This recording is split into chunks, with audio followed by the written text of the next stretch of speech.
Okay, so today I'm going to show you how to log in to our customer account, how to register for a customer account, and so that you can enroll your students or yourself onto our classes, and also to keep the information up to date. So if you go to our website, which is www.iminderpart.org.uk, you can then click in the menu bar on customer account login. So if you click on customer account login, you're taken to our login page for our customer portal. So as you can see, this is all secure. So when you're putting your information in, it is as secure as we can make it. So if you haven't already got an account, the first thing you're going to do is register new account. So you're going to click onto register new account, and it's going to take you to this page. So you're going to register your name here, and your address. So this is all going to go into here. Now, where there is a star, you need to fill this information for us. So we need to have this information to register you. Now you're going to put a mobile number in, but for now I'm just going to put the office number. But this is for your mobile number, so that if you choose, we can send SMSs to you. And also often mobiles are easy to get hold of people if we need to. So we tend to have that one as the necessary number as opposed to the home phone number. So you're going to put your email address into here. So I'm actually going to use the info@email. And then you're going to create a password. So this password can be anything you want it to be. Generally, you want to make your password as secure as possible, to have capital letters and numbers into it. We don't have any access to your password, so if you forget your password, you will need to click on the forgotten password button, which I'll show you later. So you're going to then submit registration. Now the registration is not going to go through until it has been acknowledged on our end. So it's not going to work. You're not going to be able to now log in under this until we have confirmed it. Once we have confirmed it on our end, we will then, and we have to manually do that, we will then send you an email to say that you've been registered onto the customer portal. And give us about anything between 24 to 48 hours to do this, but we tend to generally check it daily, apart from if it's at a weekend. So I'm going to log in on my dummy account, which has already been accepted and created. So once you've had that acceptance email, you're going to go into login. You're going to put in your email and then the password for you to log into, and you're going to click login. So you then arrive at this screen. Now this is your customer portal screen. So you've got your edit details, edit billing info up here, and your log out. Always make sure you log out of your account when you've finished. And here you've got your cart. So there's nothing in my cart at the moment because I've not enrolled onto any classes. First thing I'm going to do upon receiving that registration email and logging in is I'm going to edit my details. So this is quite important because as you can see, there's some extra questions here that you didn't see when you registered for your account. And these are consent questions. These are to make sure that we are contacting you how you want us to contact you. So here, primary preferred contact method, I'm going to put email. But you can also add a few others as well. So if you've got two, you can click more than one on here. So for now, I'm just going to click email.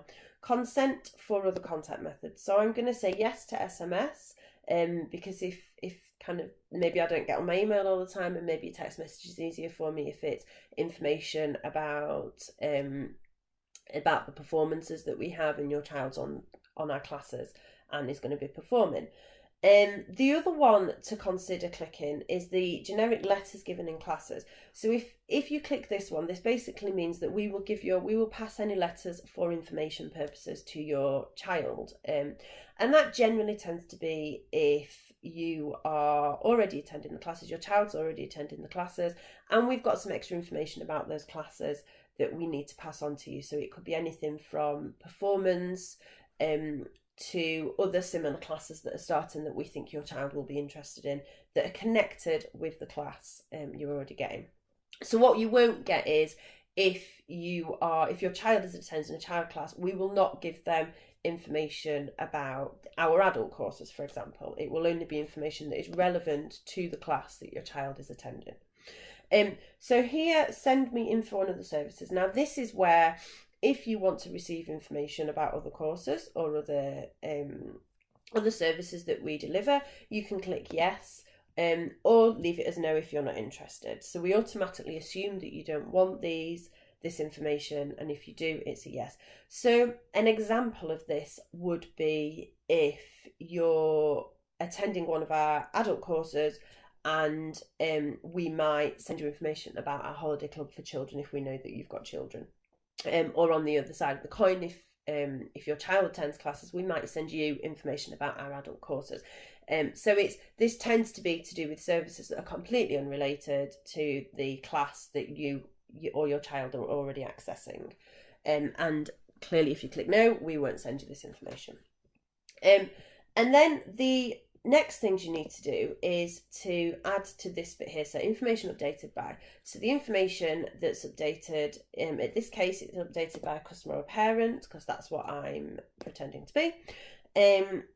And I need to put the date that I've updated the information as well. Now this is important so that if we've got any data problems or any data breaches under the new GDPR, this all comes through to our system and we can actually see who was the last person to access the account or update the information on it. Was it us or was it you?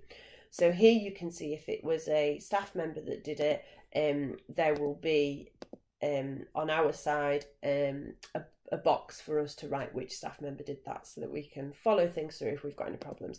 And then further notes about updates. So in this case, what I've done is I've updated my contact methods.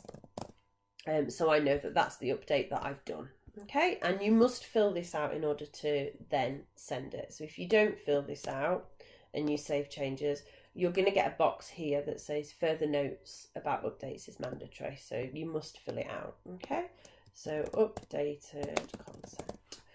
Okay, so I'm going to save changes here. So that's saved onto my account and it tells me it's been updated successfully. So I'm going to okay.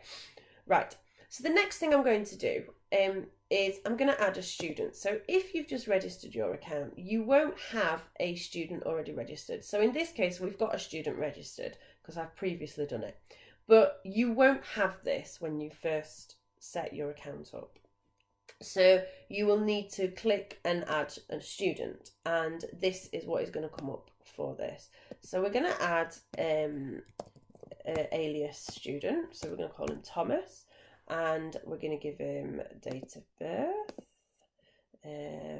let's say 2009, the 18th, oh, there you go, and this is a male. Our mobile number, we don't have to add this, but if you are registering for an adult course, you will still need to add the student as yourself. And you might want to add your mobile number in there if you want to. So same as address as customer. So if that's the case, I'm going to say yes. If it's not the case, you click no and you edit it. Okay, medical conditions. So medical conditions, this is all of the different types of conditions that you might have. And then we've got a space for other illness, just in case you've not got that.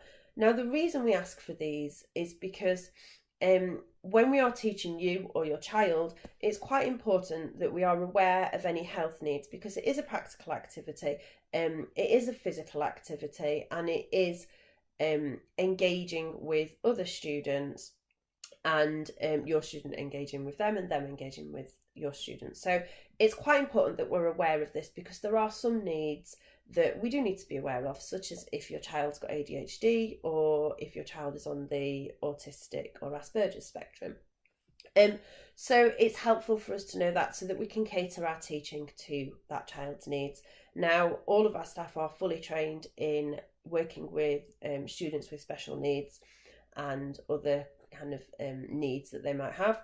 So this is something that we take quite seriously, and we will adapt the sessions to make them more suitable for your child. So I'm going to put nothing here. In fact, no, I'm going to put other illness here, just so that you can see how this works. So if there's something that's not on here, you would click on other illness, and then you can see here it says see medical notes. So details of medical conditions, you're going to add, I'm just going to put other illness here, but you're going to add the details of it. So Actually, let's say that this student is partially deaf. So you're just going to put the child as partially deaf if that is something that you think we need to know about. And again, this is at your discretion. This is up to you how much information you give us around this. So I'm going to put the referral form. So I'm going to say that I found it through the school because maybe I'm signing up to an after school club. Now this is a list of what school your child's in. Now, it's not mandatory that you complete this list. So if your school isn't on here, you can just put a mind apart. Because we do update this as we go, as we work with more and more schools. So if the school's not on here, just click a mind apart. It has no reference to you actually booking on, for example, if you're booking for an after school club.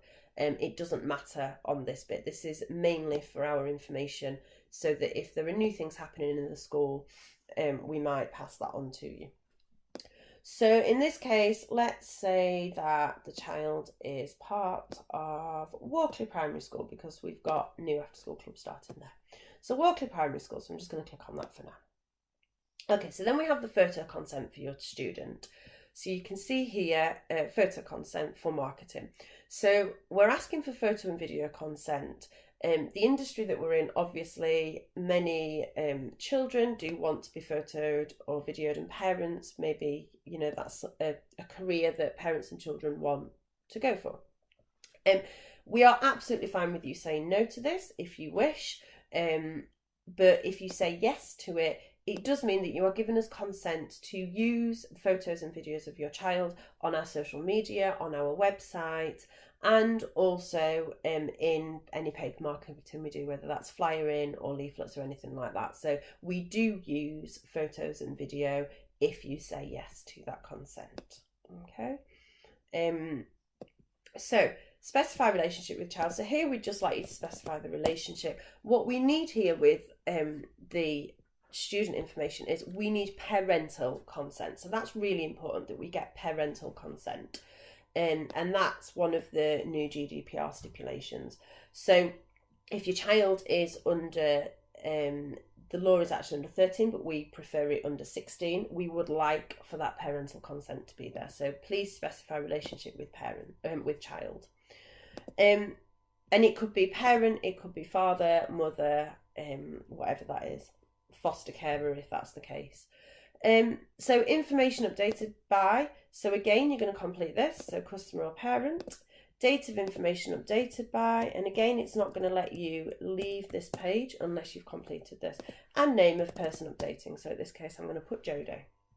And that's just so we know which parent's being kind of completed it as well.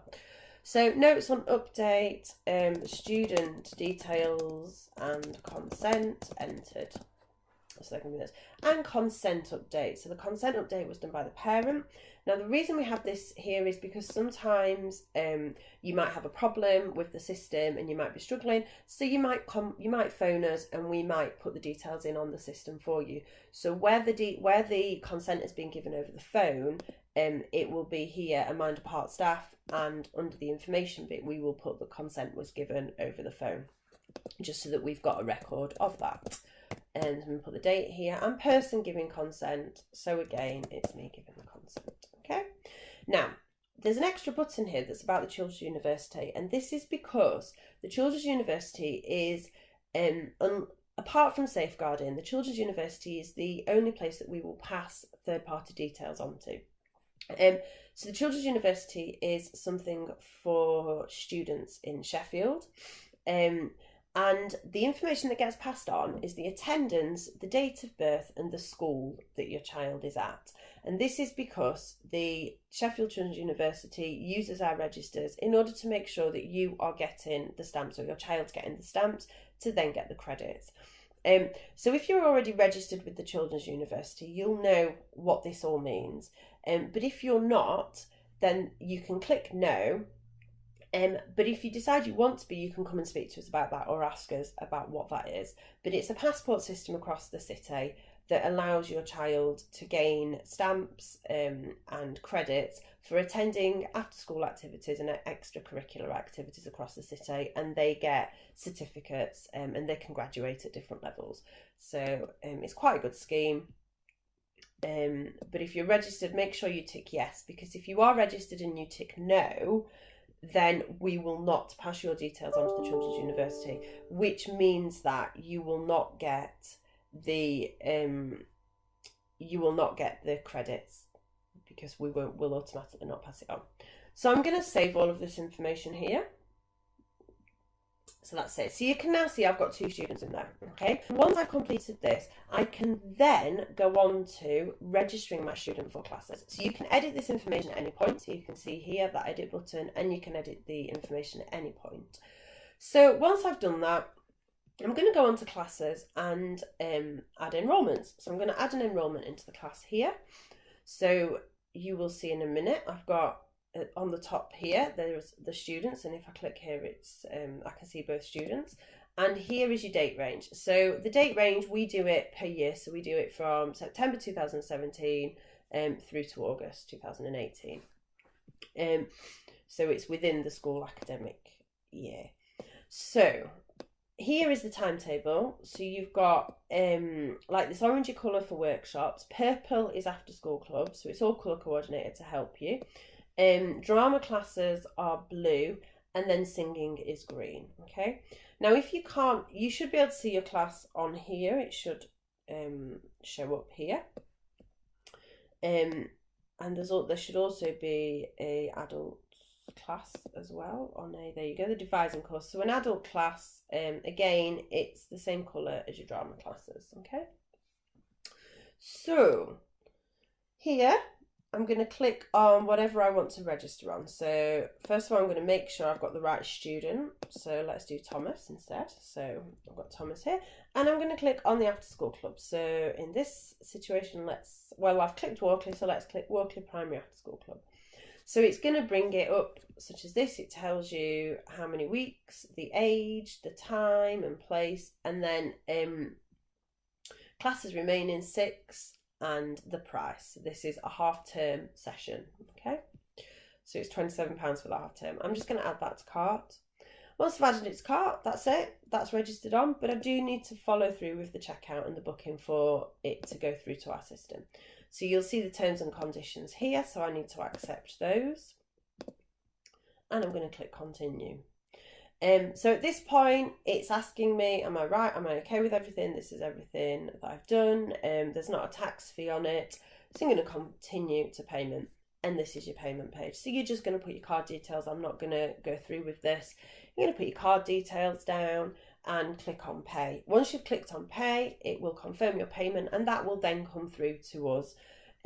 Once we have confirmed that registration and assigned the enrolment to the correct class, you will then receive an email to say that your child has been added to the class and enrolled.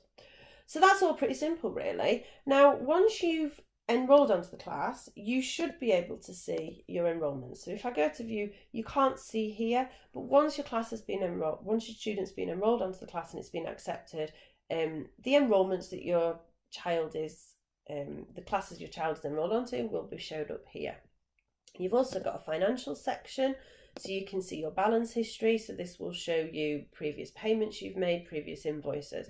Now, if there's ever an incident where you, for some reason, you can't use the system, or you want us to manually enroll them via the office or just before a class, then what will happen is the invoice will get assigned to your account, and it will show up here, so where you can see open invoices, and then it's up to you to click on the invoice and to pay that invoice for us on your account.